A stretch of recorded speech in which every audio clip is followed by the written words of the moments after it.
Buenos días, mi nombre es Adán Flores y en esta ocasión voy a narrar lo que fue la historiografía moderna, ¿verdad? Vamos a ver varios autores y sus principales conceptos que ellos tenían sobre la historiografía. Pues bien, recordemos que Braudel marcó el inicio del desarrollo de la historia serial o una historia estructural, ¿verdad? Con su obra El Mediterráneo.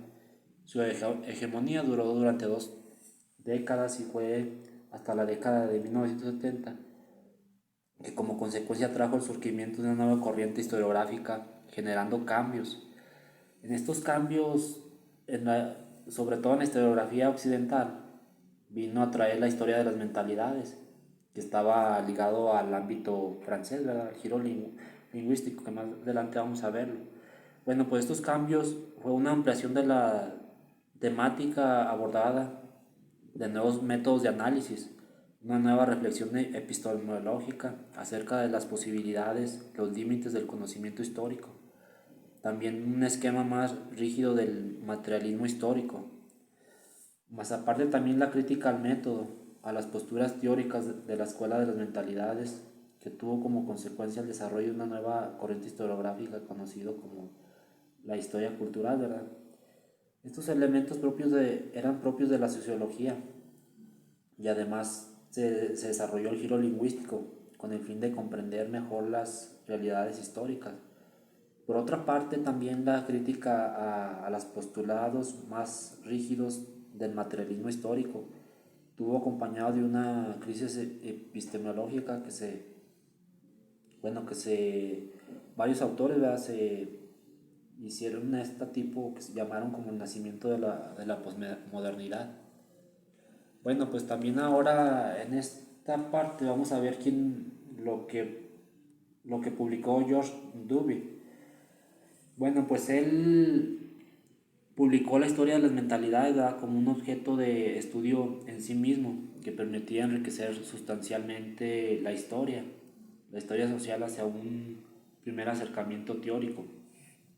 Así pues definía que la historia de las mentalidades era la respuesta de las distintas sociedades habían dado sucesivamente a las interrogancias permanentes del nombre a propósito de un universo que le englobaba y de su destino. Además exponía la necesidad de conjugar las aportaciones de la psicología social americana. La psicología individual también era un medio social, ¿verdad?, que el individuo se mo-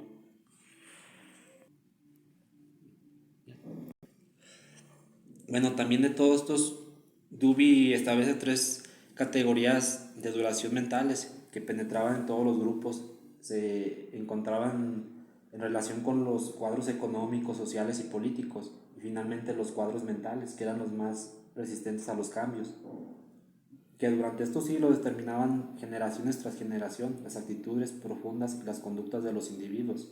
También Dewey decía que las herramientas de trabajo que podían servir a la historia de las mentalidades eran el estudio del lenguaje, el estudio de los mitos y las creencias y el estudio de la iconografía. Pues ahora vamos a ver sobre Maurice Howard. Bueno, como podemos ver, era un antropólogo, ¿verdad? Y él pudo descubrir creencias y reflejos en los ritos y las prácticas ceremoniales. Él, pues como miramos, ¿verdad? También tuvo sus aportes en esta historia de las mentalidades. Y el siguiente que vamos a ver también que tuvo sus aportes fue Le Goff. Bueno, pues él indica la necesidad de recurrir a la psicología social, a la historia cuantitativa y a los métodos estructurales. Así afirma que la historia, pues más bien fue su aporte a la historia de las mentalidades. Y nuestro siguiente autor era Michael Bobel, él decía que los cambios de mentalidad en el siglo XVIII y su reflejo en las actitudes hacia la muerte fueron sus principales obras. Este Delmont empezó con el giro cultural. Bueno, recordemos que el giro cultural surge en Gran Bretaña y en Francia y posteriormente en Estados Unidos y España, ¿verdad?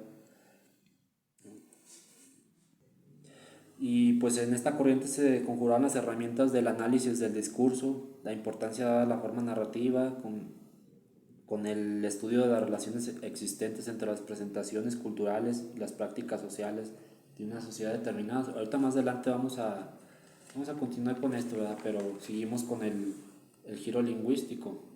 Su principal representante, como ya miramos, es Hayden White. Él publicó un revolucionario estudio sobre las formas de escribir historias en el siglo XIX. En él, el autor afirmaba que la historia es una parte de la retórica y estableció 4 categorías del cual se podían clasificar los discursos históricos como la metáfora, la sinódique, la metonimia y la ironía. Además decía que lo que nos debería interesar no eran los hechos del pasado, sino la forma en que se construían esos hechos y así establecer significados, ¿verdad? Así pues, White sostenía que el texto había de entenderse como una simbolización de tres marcos concéntricos que se operan horizontal, que operan horizontes semánticos, ¿verdad? De diferentes, como puede decir, la historia política, el contexto social, la historia de los métodos de producción y la sucesión y destino de diversas formaciones de la prehistoria hasta el presente, ¿verdad?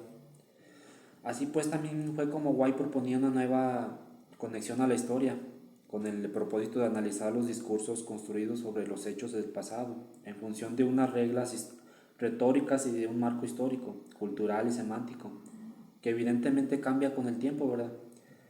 Bueno, pues nuestro siguiente autor es pues Lawrence Stone. Lawrence Stone, en su artículo publicado de Past and the Present, allí el historiador definía la forma narrativa como una forma de organización cronológicamente de los materiales en la que se focalizaba en el contenido de una historia de narración individual y coherente.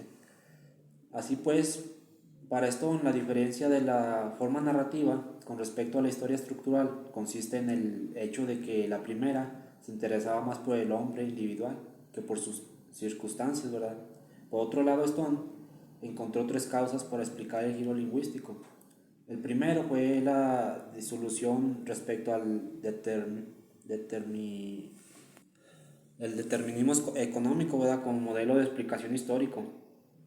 Otra fue el declive de la ideología marxista en Europa. El tercero fue el deseo de los nuevos historiadores de hacer accesibles sus investigaciones a un público inteligente, pero no especializado en la materia, ¿verdad? Pues más sobre todo a más, pues sí, como profesores de universidad, algo así quería este Lawrence Stone. Bueno, pues también, pues Bueno, pues al mismo tiempo aquí aparece también el jesuita Michael de Certain. Bueno, pues él decía que la historia era una realidad de dos cosas a la vez. Primero era una práctica, es decir, un conjunto de procedimientos de análisis que se regía por sus propias reglas, ¿verdad? Segundo, que la historia es el resultado de esas praxis o textos cerrados, ¿verdad? Que organiza unidades de sentido y que encierran un modo de inteligibilidad determinado. Bueno, pues así pues decía también que la estructura de la historia era como un proceso de construcción de esos discursos, o también podía desconstruirlos, ¿verdad? Que también decía que los discursos históricos están situados en la historia y es posible estudiarlos desde sus textos escritos y de su contexto histórico. Pues bien, ahora tenemos a Natalie Davis. Ella señala la necesidad de no interpretar la época pasada en función de los valores de la época en la que vive el historiador. Fue influenciada por el feminismo y las propuestas retóricas de Michael de Certeau y de Hayden White, y en 1982 publicó la historia de Martin Guerre, utilizando la historia de un personaje concreto. La historia pues era de un campesino, ¿verdad?, de la Francia moderna, y hace una incursión dentro del mundo del feminismo de la época. Después publicó la obra titulada Women in the Margins, y que hablaba de la historia de las mujeres del siglo XVI. También escribió Fiction in the Archives, que trataba de los prisioneros franceses de la época moderna. Ahora tenemos a Peter Brown.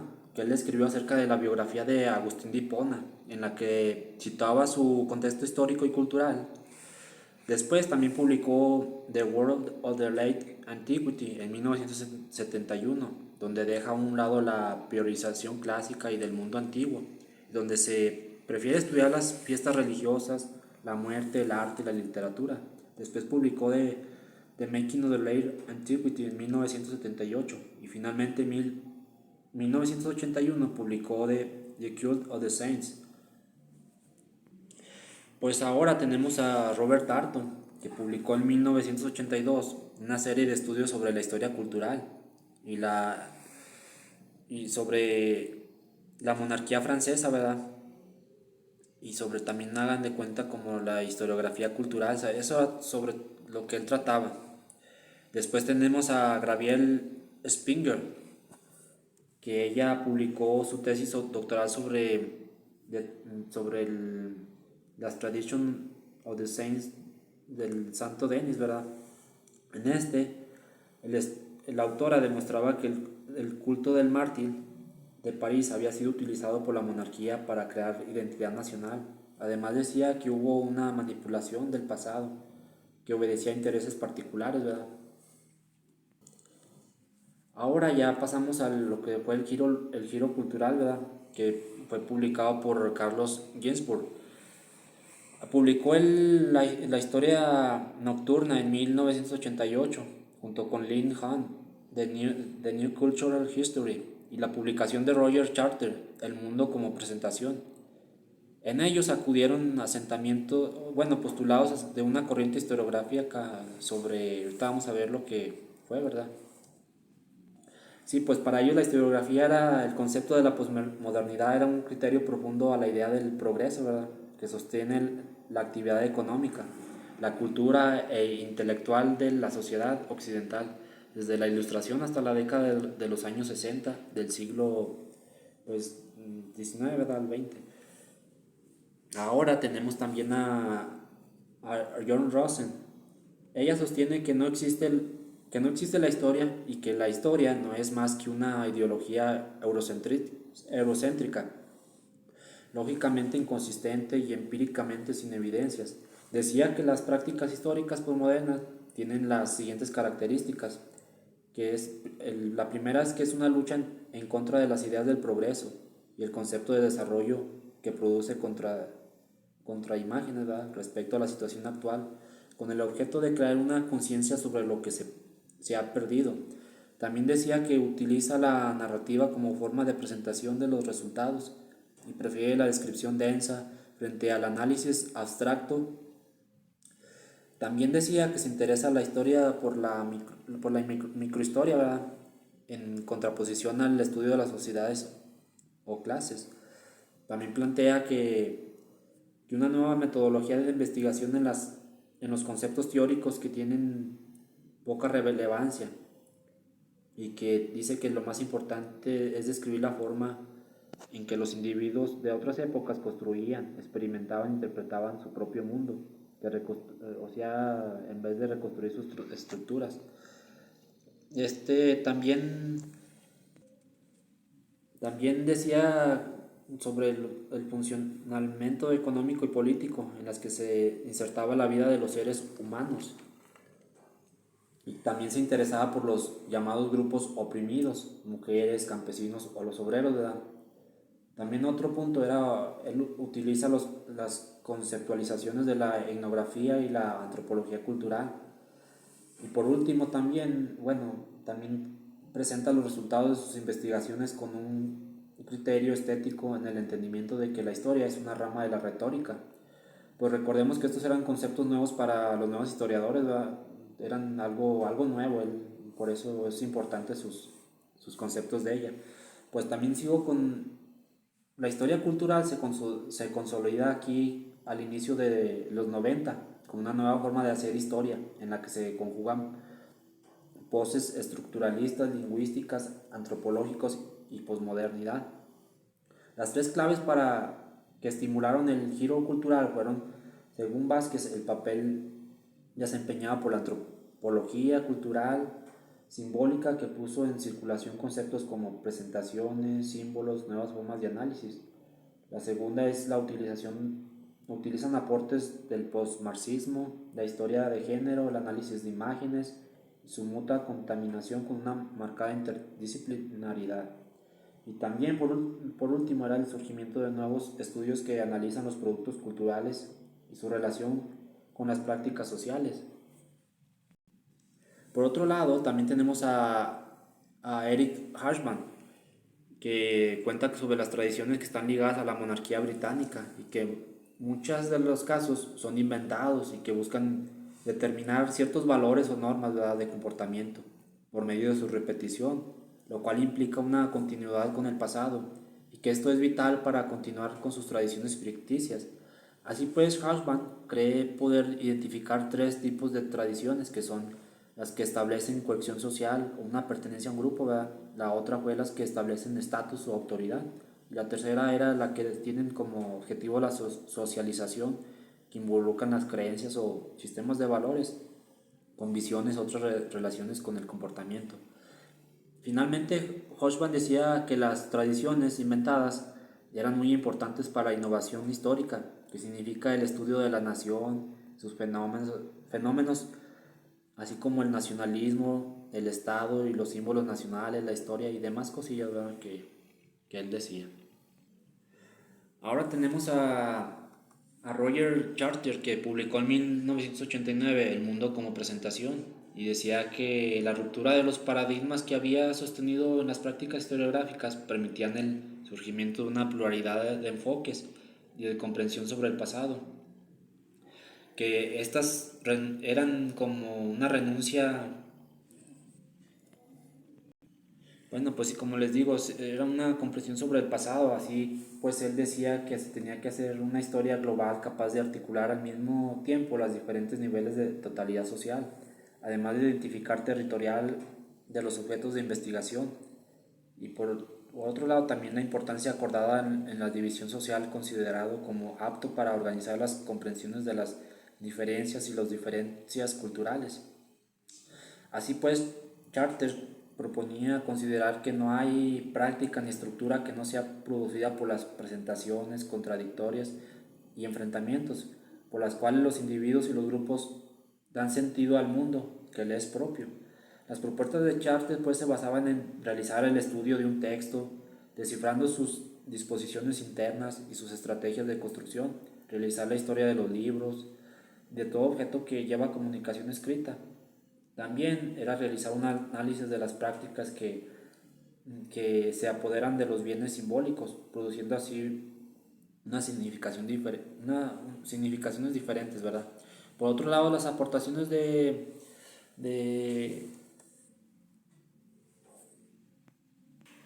Por otro lado, las aportaciones de Hobsbawm opinaba que la suma de la memoria de cada uno de los grupos se conformaba en una sociedad determinada, que ponen en valor cada uno de los acontecimientos que han vivido en función de su formación, de su propia conciencia de los hechos y de su propio contexto.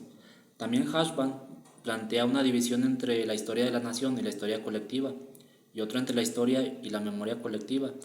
Por otra parte, Pierre Nurs decía que el hecho de que cada época histórica o sistema político corresponde a un tipo de memoria. Decía que existían memoria real, memoria de Estado, memoria de nación, memoria ciudadana, que era el triunfo que la última de la memoria ciudadana era el triunfo de la república, ¿verdad?